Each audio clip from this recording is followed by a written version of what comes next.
Kimraha et Felce Galpa. Bonjour et bienvenue en Écosse. Avec Travel Europe, venez découvrir ce paysage magique et mystique. Que diriez-vous de partir à la découverte de la fascinante et ténébreuse Écosse avec Travel Europe? Le voyagiste autrichien vous propose 2 circuits, un programme randonnée ainsi qu'un combiné intitulé De l'Angleterre aux légendes d'Écosse. Le tout vous permettra de visiter ce pays riche en châteaux hantés et en manoirs mystérieux. Tout nouveau tout beau, voici aussi l'Écosse envoûtante Château et Loch, un circuit bouclé en 8 jours en pension complète, vol aller-retour, transport terrestre, visite guidée et entrée sur les sites. Un produit spécialement conçu pour gagner un maximum de temps, avec des visites conçues en étoiles et seulement 2 hôtels d'étape au programme. Le second circuit, baptisé Paysage mystique d'Écosse 2017, s'effectue en 8 jours en pension complète, vol aller-retour, transport terrestre, visite guidée et entrée sur les sites. Il débute avec un départ et une arrivée à Édimbourg et invite à découvrir les plus beaux sites d'Écosse. Comme à son habitude, le tour opérateur autrichien a inclus un maximum d'options dans ces 2 produits. Le transport aérien sur vols réguliers ou spéciaux, France-Édimbourg-France, les taxes d'aéroport et le logement en hôtel de catégorie 3 et 4 étoiles. Il faut y ajouter la présence d'un guide accompagnateur francophone et, cerise sur le gâteau, les audiophones qui sont fournis gratuitement pour compléter le plaisir de la visite des nombreux sites culturels au programme. Rappelons que l'expertise de Travel Europe vous permet d'effectuer ces circuits en gire, mais aussi en groupe constitué. Son bureau réceptif en Angleterre ou son siège social à Stein, en Autriche, sont composés de personnel bilingue francophone afin de fournir rapidement tous les éléments techniques dont vous auriez besoin. On n'en finirait pas de décrire la personnalité farouchement indépendante de ce pays, si riche en paysages, sites et traditions culturelles. Ou encore la diversité de reliefs entre montagnes, collines, fjords, îles sauvages et lochs isolés qui vous donne souvent l'impression de débarquer sur une autre planète. Une impression rapidement balayée par les ensembles urbains tels Édimbourg, la capitale historique, riche d'histoire et de monuments, autrefois siège de la royauté écossaise. Les légendes gaéliques sont aussi légion. Elles relatent pêle-mêle les apparitions du monstre du Loch Ness ou les fantômes qui hantent et errent dans les couloirs des châteaux et manoirs en ruine, éparpillés dans les Landes.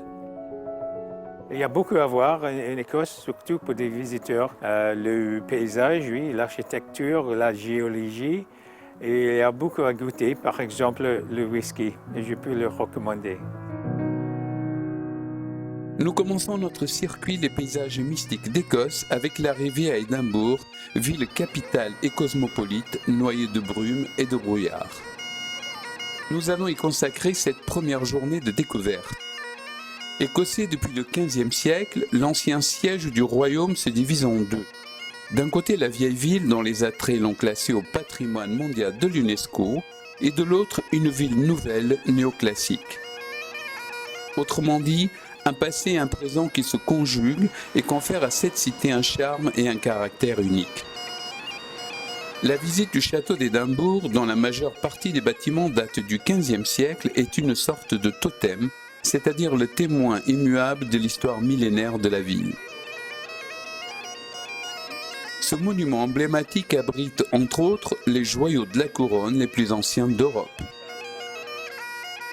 La balade dans les rues typiques comme Victoria Street, l'artère principale de la ville flanquée de la cathédrale Saint-Gilles, nous donne aussi l'occasion d'apercevoir la colline Arthur Seat, les jardins de Prince Street et l'emblématique monument de Sir Walter Scott, le célébrissime romancier écossais. Magasins et pubs aux façades colorées se succèdent le long des ruelles animées et ensoleillées. Une curiosité, le plus petit pub d'Écosse où l'on peut boire bières et whisky à guichet fermé avec une dizaine de personnes, des amis autant que possible. Nous partons vers Stirling, ce fleuron de l'architecture de la Renaissance et du gothique flamboyant. Solidement implanté sur un éperon rocheux, Stirling Castle est l'un des plus grands et des plus imposants châteaux d'Écosse. La vue est imprenable sur la ville, mais aussi sur les fortifications et les jardins. À noter aussi la série XXL, le grand hall et la grande cuisine, mais aussi la vue superbe sur la célèbre tour William Wallace, haute de 67 mètres et érigée au XIXe siècle. Un hommage au héros écossais du XIIIe siècle qui a livré ici contre Édouard Ier d'Angleterre la bataille du pont de Stirling. Il paraît que c'est à Saint-Andrew qu'est né le golf, cette magnifique promenade gâchée par une petite balle blanche, comme disait un humoriste. Mais la ville où Kate et Prince William se sont rencontrés pour la première fois n'a pas qu'un parcours de golf mythique pour séduire les visiteurs. On peut citer les superbes et pittoresques ruines de son château et de sa cathédrale, ou encore la prestigieuse université fondée en 1410. À noter aussi la tour de Saint-Roul qui date du XIVe siècle avec son cimetière celtique et mystique qui fait partie des must touristiques de la ville.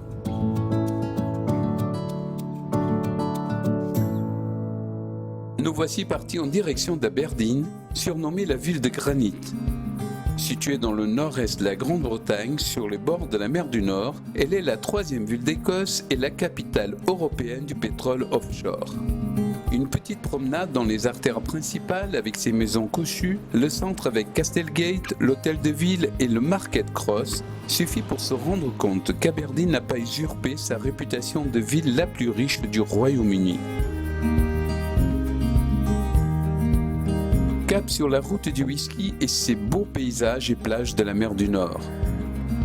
En chemin, quelques châteaux et ruines emblématiques nous attendent sur cette jolie région d'Aberdeen.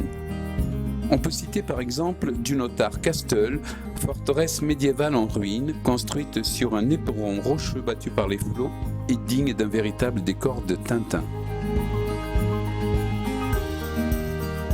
Avant de déguster les whiskies réputés de la vallée de l'Aspé, une halte s'impose pour la visite du château de Gretz. Ce monument du XVIe siècle fut construit par la famille Burnett et en resta sa propriété pendant plus de 400 ans. Le domaine et ses splendides jardins ne laissent pas indifférent.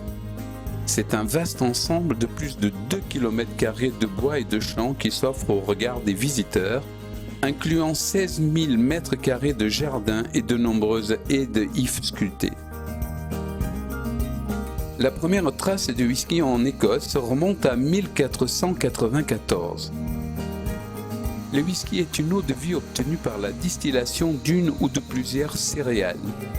Les ingrédients sont en apparence simples, de l'orge, de l'eau et de la levure, le tout passant dans les différentes cuvées filtres, puis dans des alambics, avant le vieillissement dans des fûts de chêne.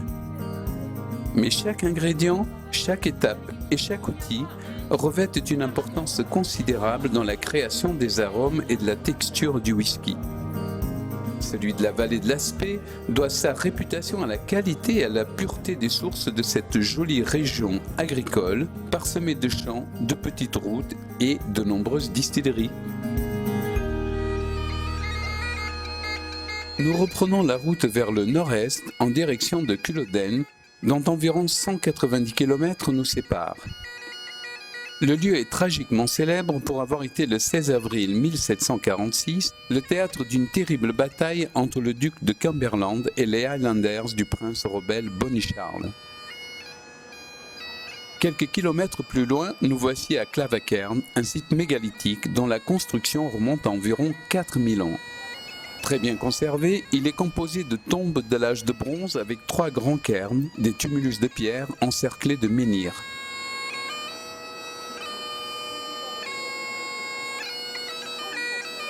Nous approchons maintenant d'Inverness, la mythique capitale des Highlands chargée d'histoire et de traditions ancestrales. Traversée par la rivière Ness et toute proche du mystérieux Loch Ness, c'est un haut lieu touristique et le point de départ des bords de la Ness et de ses îles qui offrent d'agréables promenades. Depuis les années 30, la légende millénaire s'est répandue comme une traînée de poudre. Une créature préhistorique entre serpent de mer et diplodocus habiterait dans les profondeurs glacées du Loch Ness. Baptisé affectueusement Nessie, objet de nombreux canulars, le phénomène est devenu une véritable attraction touristique. Landes, bruyères, collines et montagnes contribuent à cette atmosphère mystérieuse et si particulière qui a fait du lac le plus profond d'Écosse le repère du monstre du Loch Ness. Un peu plus loin, au point de rencontre de 3 lochs marins, voici l'autre superstar des Highlands écossais, Illian-Donnan Castle, le plus pittoresque des châteaux écossais. Construit autour de 1230 par Alexander II comme rempart aux attaques vikings, il a été détruit en 1719, puis reconstruit au début du XXe siècle. L'île de Skye est la plus vaste et la plus au nord de l'archipel des Hébrides intérieurs en Écosse. Elle est célèbre pour son impressionnant relief, mais aussi pour son microclimat et ses variations climatiques. Nous partons faire le tour du sud de l'île avant d'embarquer à Emmerdale sur un ferry pour rejoindre Mallaig et ses paysages marins grandioses avant d'emprunter la route vers Fort William.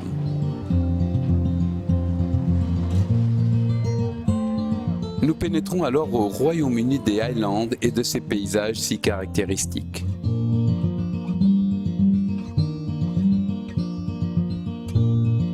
Premier aperçu avec la traversée de la vallée encaissée de Glencoe, l'une des régions les plus sauvages et les plus célèbres d'Écosse.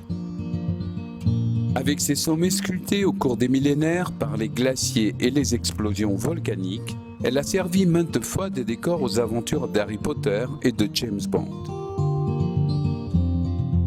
Nous poursuivons notre route en direction du Loch Lomond où nous attend une petite croisière sur les eaux bleues. Situé au cœur du parc national écossais, il s'agit du plus grand loch du pays avec ses 71 km² et son chapelet de petites îles. Bordé de charmants villages, il est considéré comme la 6e plus belle merveille naturelle du Royaume-Uni. Nous voici arrivés à Glasgow, la plus grande ville et la plus peuplée d'Écosse avec plus de 2,3 millions d'habitants. En déclin au début du XXe siècle, la capitale de l'architecture et du design, classée dans le top 10 des villes touristiques du guide Lonely Planet, a su rebondir dans les années 80. Son titre de capitale européenne de la culture en 1990 se justifie, entre autres, par un solide tissu muséal. Par exemple, le musée d'art Kelvin Grove, l'un des plus importants d'Écosse, dont l'architecture spectaculaire abrite une remarquable collection d'œuvres de la Renaissance au surréalisme. La cathédrale de Glasgow est aussi sans conteste le monument religieux le plus important en Écosse au XIIIe siècle. Il s'agit du seul monument religieux médiéval à avoir survécu à la réforme écossaise.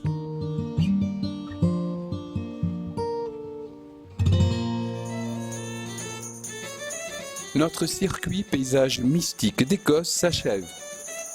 Mais Travel Europe, solidement implanté au Royaume-Uni, dispose en Angleterre et en Écosse, ou encore au Pays de Galles, d'une grande variété de produits, de circuits et de combinés gires ou sur mesure.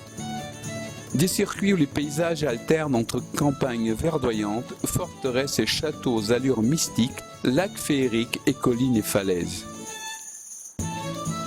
Le voyagiste autrichien propose des départs de tous les aéroports français. La solidité de l'offre de transport permet des départs de toutes les régions en fonction des périodes. À partir de 65 personnes, il est même possible de programmer des vols de n'importe quel aéroport français. Enfin, le personnel bilingue francophone des bureaux réceptifs en Angleterre ou à Stans en Autriche sont les garants d'une prestation soignée et sur mesure. Travel Europe vous accompagne tout au long de votre voyage.